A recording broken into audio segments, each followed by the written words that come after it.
Hello, আসসালামু আলাইকুম। প্রিয় শিক্ষকবৃন্দরা, আপনারা কেমন আছেন? আশা করি অনেক ভালো আছেন। আজ আপনাদের সামনে একটি ভিডিও নিয়ে হাজির হয়ে গেলাম।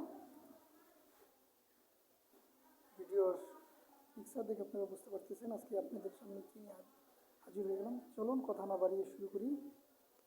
যারা বদলি নিয়ে বিভিন্ন ধরনের হতাশাগ্রস্ত আছেন তাদের জন্য সুখবর। বদলি নিয়ে অলরেডি কাজ শুরু হয়ে গেছে। আপনারা অনেক অধৈর্য হয়ে যাচ্ছেন, একটু ধৈর্য ধরুন, কারণ একটু সময় দেন। সফটওয়্যার আপলোড সফটওয়্যারকে তৈরি করার জন্য অলরেডি অনুমতি দেওয়া হয়েছে।